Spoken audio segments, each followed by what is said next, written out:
talked about the ice cream and the conditions that cause you to want that ice cream, the heat. The conditions of Martin Luther King's day was that persons were being suppressed and oppressed by segregation.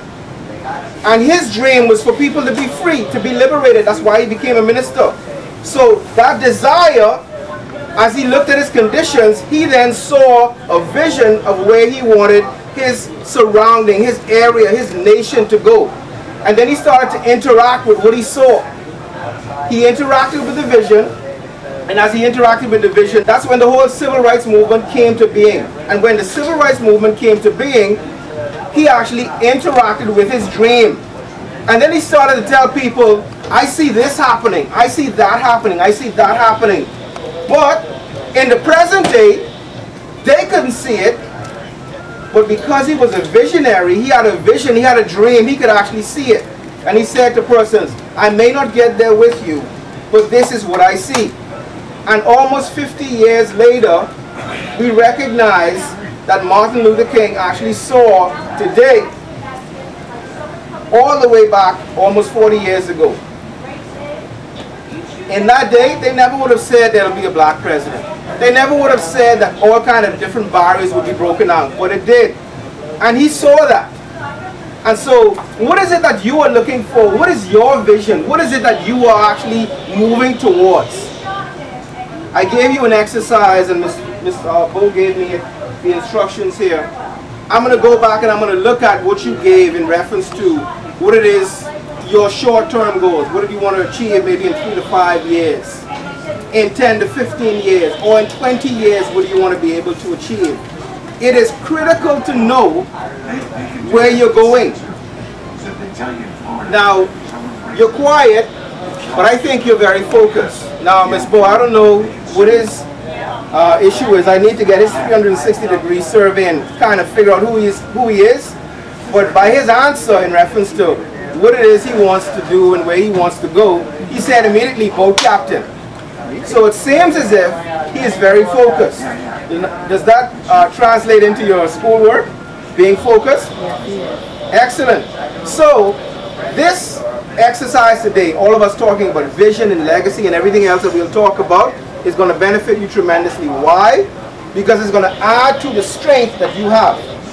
Your ability to be focused is one of the strongest points that a leader could have. Because once you set your goals, you cannot say, I'm going towards the hammock today, and tomorrow I'm going towards the pool. Every day you're doing a different thing. No. If you have a goal in mind, young people, you have to actually stick with moving towards that goal.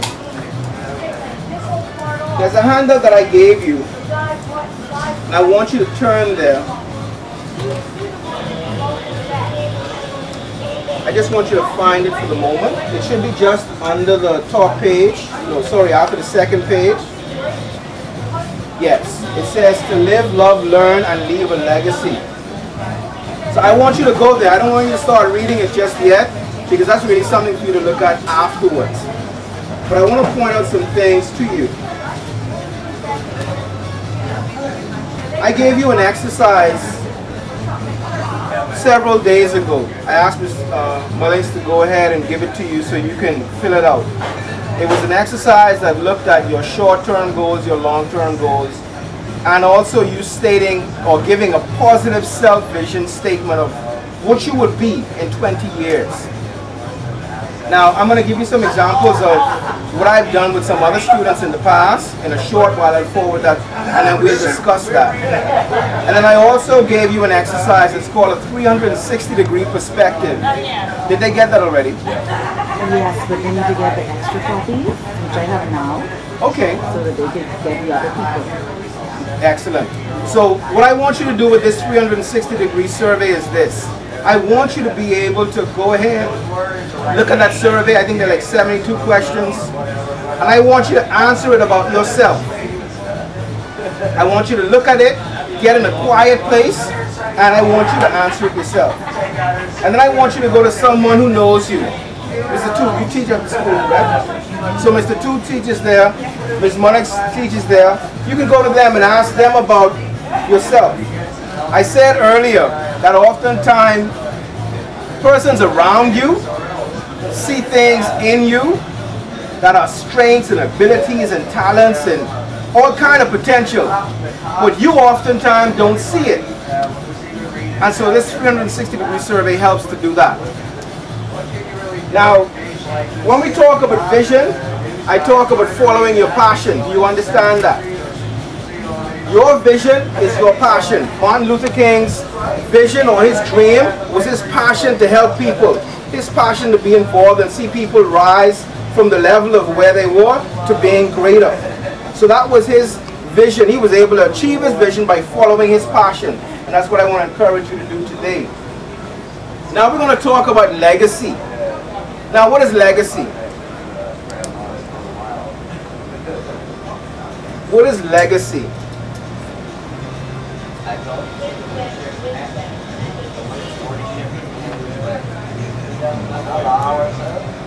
When you hear the word legacy, let me help you with this. When you hear the word legacy, oftentimes legacy is tied to a person who has already passed on. Oh, how many of you had someone who's died, who's passed on? Okay, so my father's passed away already, right? My father left a legacy of being a very hard-working man, a very diligent man. He never finished primary school, but he was able to do some amazing things in the area of mechanical engineering and insulation technology. He was very smart in math, even though he didn't finish primary school. He was very switched on. English he wasn't so good at, but math he was excellent at. And so that's the legacy that he left. But I say to you today, your legacy does not have to necessarily be about you no longer being on the scene. Your legacy is about the here and now. And as you turn to that, I want you to just look there. And I want to read the first paragraph of it. And I'm going to just skip through it to highlight this whole point of legacy. And it says, by the way, this is written by Elise Burns Hoffman. And the title is to live, love, learn, and leave a legacy. The title of this month's column has been borrowed from the well-known and widely read Stephen R. Covey. When I was introduced to this saying by one of my mentors, Colin Hall, it resonated so strongly with my sense of purpose that it is set as a daily reminder on my cell phone. So Ms. Hoffman saw something as being so important that she put it on her cell phone. In today's society, what is the most important thing that people own? Cell phone. If you get a ting-ding-ding, which is your note for saying that text message is coming through, what will you do? You will stop what you're doing and actually answer that text. So we have an electronic handcuff walking around with us every day. This thing rules our life. So what she says is that because this is so attached to me and this whole issue of a legacy is so important to me, I will put this in my phone. So every time I engage with this handcuff, I'll remember that. So let's go on. She says in the last sentence, you see, for me, it is not so much about leaving a legacy as it is about living one. What you do today, Mr. Two, is present day action or activity. But Lindsay, what you do today, by tomorrow, is your legacy. So what you do today is very important to what you actually leave behind. If I walk from here now, what do you see in the sand? And this footprint here is a print that I just left in the sand. But what is it considered now? A legacy. Why? Because I'm no longer there. I'm actually moving onward. So every day that occurs in your life, you are actually leaving a legacy. You're leaving something for someone to remember you by. And I ask you the question, what are they remembering? What is it that they're taking in about you that causes them to say, boy, Petra is an awesome young lady. I know she's going to achieve her goal of being a basketball player. Why? Because yesterday she did this, and the day before she did this, and the day before she did this. I know Mr. Dawkins is going to achieve his goal of being a boat captain. Why? Because last week he did this, and the week before he did this, and the week before he did this. It's all about moving towards your goal in a fashion whereby you will never be distracted. And as you do that, you leave a legacy behind you. So let's move on throughout Ms. Hoffman's information here. The third paragraph, look at the last portion of it. It says, whether a person wishes to be remembered by their being kind and giving, successful and dynamic, supporting and loving, inspiring, spiritual, whatever, doesn't matter as much as it matters whether they are living by those beliefs in the here and now. How do you want to be remembered, Mr. Dawkins? Sorry? As a friendly person. You have brothers and sisters? How do you want your brothers and sisters to remember you? As an honest person. Okay, are you involved in any teams or activities in church or organizations? You play piano. You play piano in the church. So how do you want the people in the church to remember you?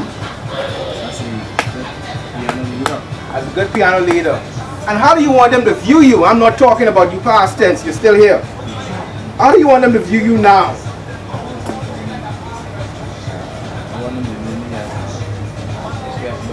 As a respectable young man. Excellent. Let's move on. What good, and this is the fourth paragraph, the first portion. What good would it do to wish to be remembered as being dynamic, or in Mr. Dawkins' case, honest, respectable young man, if today I do nothing that provides an opportunity to be seen that way? So Mr. Dawkins, if you out there cursing the old ladies as they come in the church and you spit on their car and you doing all kind of evil things and you go up on the piano, what do you think the old ladies are going to think when they look at you on the piano and you just hit them as they were coming into the church, or you bump them and they walked into the door and they hurt their shoulder? What do you think they're going to think of you as you're out there playing and you're saying hallelujah and they're in the pews? They think you're a hypocrite. Why? Because I play in the off. I play like right. Your actions does not reflect who you want them to see you as. So your legacy is going to be tarnished by what it is you're doing. So young people, what I'm saying to you today is you have to do the things that actually strengthen where is it you want to go. The legacy you want to actually have people see in you, or that you want to leave. You want to do things today that actually impacts and strengthens that legacy.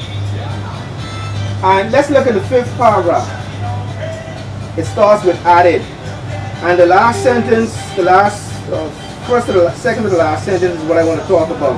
It starts with a legacy. It says, a legacy needs to be handed down, passed on, and taken forward in order to be real and true. You have younger siblings, Petro? Brothers and sisters? You have younger brothers and sisters? You have younger brothers and sisters? You have, okay, what is you have a younger brother or a sister? A younger sister. Okay, so when your younger sister looks at you, what do you want her to think of you? Now you're in this group, so you're going to participate. Beats up our little sister. Oh no! You can't beat your little sister. What I just said was this. We're talking about legacy at this stage. And what I want you to remember is this. And it says it here. A legacy needs to be handed down. The thing that you want people to remember of you, or that how you want people to see you, it needs to be handed down to someone else. Someone else needs to say, Lindsay is an awesome singer. She practices every day. No, it's just an example. She practices every day. And that's the legacy that Lindsay will be handing down. So, what's your name again? So, how can I forget that? So, Destiny says, I'm going to be a singer just like Lindsay. What do I see Lindsay doing? I see Lindsay practicing for 2 hours every day. So, what does Destiny do? Destiny actually goes and she practices practices her singing for 2 hours every day. What does it do for Destiny? It actually helps Destiny to become a better singer. How did Destiny get there? Destiny got there because she saw the legacy that Lindsay was leaving. Okay, I want you to turn over to that second page of Mrs. Hoffman's article. And by the way, I've given you these pieces of information for you to read. I don't want you to just discard them. This is very important to reinforce what I'm actually saying today. Let's look at the middle paragraph, and we're going to read the whole thing. If someone asks you today how you wish to be remembered, and I've asked some of you, what would you say? How would you describe the legacy you wish to have passed on and have left behind? And I actually created an activity that I'm going to need you to work on in a short while that would be able to help you with solidifying what it is that you want your legacy to be. Let's go down to the last portion of it. The future, and it's right here. The future is largely how we create it. So I'm going back to my singing example with Lindsay and Destiny. Lindsay goes on to college, and she goes on to a fine arts college. She goes on to where she actually sings in the choir, but she not only sings in the choir, she actually sings for productions and all these different things. The newspaper and the news capture this information about Lindsay. They put it on YouTube, they put it on the newspapers, it's online. Because of Lindsay's legacy, Destiny actually is tied into Lindsay. She follows her on YouTube and Facebook and all of this, and she sees these things about her. And what happens with Destiny? She actually starts to create her future by what she does now. All because of the legacy that Lindsay left. Whilst there are many things we cannot control, the legacy we live and the investment we make in today builds both the future and what we leave behind. And the last portion of the last paragraph there, it says, take each and every step with meaning. Now when I saw this, I was floored. That said something about what it is that you do every day. Take each and every step with meaning. So it means that everything you do, Mr. Dawkins, has to mean something. You can't just say, oh, I'm going to hang out with the boys. Why are you going to hang out with the boys? You need to know why. Okay, I'm walking down the street. Why are you walking down the street? Take each and every step with purpose, with meaning. Know exactly where it is you want to go. Know exactly how you're going to get there. Know exactly why you're wanting to go there. It is critical to you being able to succeed. Okay, there's an example, there's an activity that I want you to actually do now.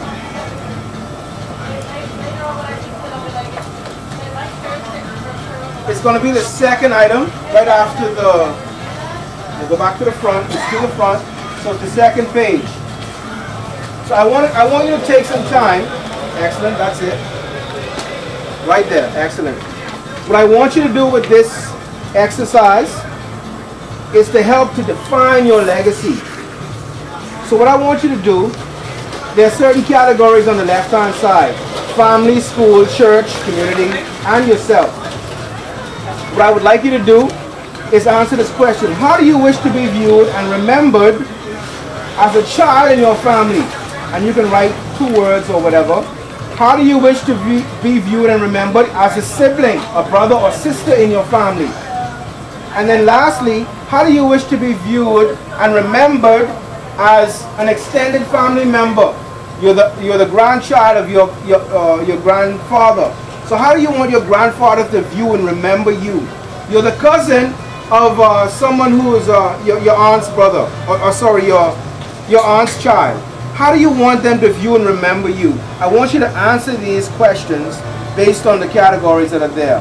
And as we go down to school, how do you want to be viewed and remembered as a classmate? How do you want your classmates to see you? How do you want the teacher to see you as a student? How do you want the basketball team or the football team to see you as a teammate? So I want you to be able to answer these items here. And once you put your answers in the boxes, At the very bottom, I want you to put it all together in a sentence or a statement to say what your legacy is. Use a short paragraph to say what your legacy is. Peaches on the basketball team, and she always hustles. She is in such good shape that she is the one who actually goes and plays defense on the best player of the other team. She hustles, she gets steals, she actually leads the league in steals. Why? Because she's in shape. So how do you want your team to remember you? As an aggressive and in shape player, or very fit player. So that's what I'm talking about. The organizations, the teams you engage in, by what you do, how do you want them to see you? Maybe your grandfather builds boats and fixes nets, and you're intrigued by this and you always like to go out and help him with the nets. So how do you want your grandfather to view you? As being a helpful person, someone who actually learns and who can apply what he's learned. Suppose you get a vision set, right? Yes.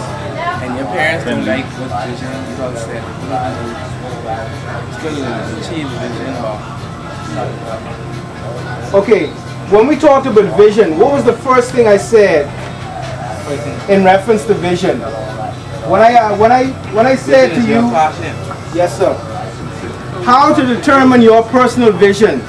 Follow your passion, not your parents' passion. Okay, in all respect, Mr. Dawkins, very respectfully, you need to let your father or mother know, and I'm not saying that this is your case, but this is the question. You need to let your parent know that this is not your life that I'm leading. This is my life that I'm leading. While I respect your consultation and your input, if I'm actually making a decision that would be detrimental to me, yes, I expect you to say, Whitney, no, that's not the way to go. But if you have a noble thing that you want to pursue, I want to be a boat captain, but they want you to be a pediatrician.